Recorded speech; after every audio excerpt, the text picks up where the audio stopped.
This is entitled, I Feel No Shame, I'm In. I managed, like cutting a budget and avoiding the impact on people.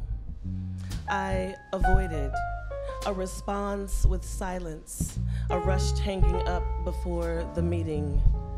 But today, he looked into my eyes, kissed my lips twice with Cheez-Its on his breath, and said, I love you. Looked at me, satisfied he'd caught me, teeth on neck, I was stuck. I love you. I couldn't. I didn't say it back. I texted later and said, what do you mean? Like, what kind of love? How many loves are there? So not ready, but ready. So scared, but unafraid. Have you ever been suffocated by a pillow? The softness as it envelops your face before the panic. Why does love sometimes feel like dying? Killing fear is a freaky dance, pumping your back to work out the kinks of single life, require Advil, stretching, and questions. No, really, there are lots of ways to love. What kind of love do you mean? There is a man standing before me with his hand outstretched to mine. Between us stands my fear and his pain, a reliable bridge to doubt and unattractive communication. He tells me, I used to be mad at you for how you are, but now I understand you more.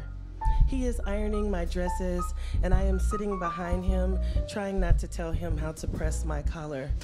If I am patient, there is time to tell him, but right now, he is offering his service in exchange for my smile. Every other day, I call it quits. Not because I want to, but because I've done more leaving than staying, and my muscle memory is as aggressive as my schedule. Words like shower at my place send me into panic and judgment about Walmart towels and low thread count sheets. I take his availability as desperation. Does that make me broken? Tonight, he turned on the ceiling fan during my hot flash while he shivered. Turned down the music for me because I can't sleep with sound. We tangle like winded webs, and I can't sleep. He's deep in slumber while I tried to sync with his breath to do the same. I stayed 1 hour closer to sunrise this time before panic swallowed me. Each ball I throw, he catches. Other times, he knocks them out of the park. Each jab I throw, he absorbs and even counters. He calls me outspoken and dances with me while I bury my face into the computer. My armor is rusted and faded. He tells me he prays for me and my family, and I ask him, what do you pray for? Your questions never end, but I can't help it. I ask about what I don't know. He doesn't believe it's been this long since I have loved. It feels like a chore to be with you, I say, knowing it's mean. You are free to go, yet you keep coming back. Why is that? I freeze and return with nothing. His silent victory, my strong suit crumbling. He has learned to squeeze the hurt out of my statements and turn them into a juice that slowly fills this cup we drink from. It quenches something in us, and it smells just like tears.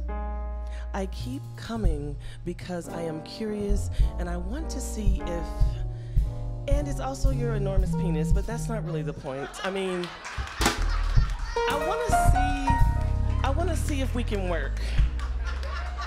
And when I get like this, he just looks at me. The truth is, I am staying because he is. I am running to him because when I run away, he catches me.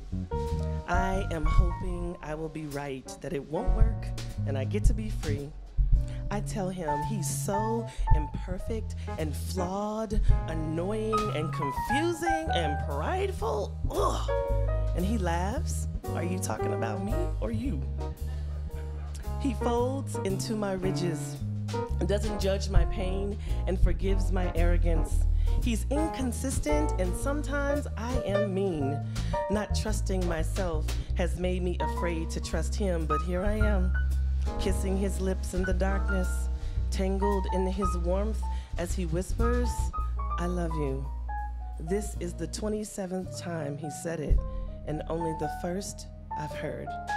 I am in motion, but frozen between the smooch and smack of lips and flesh. I can only confess, I am trying. I squeeze around him to conform my heart's desire. It's the best I can do tonight. It feels cruel, but it's true. I'm giving the best that I've got, my version of sweet love. Thank you. Thank you to the band.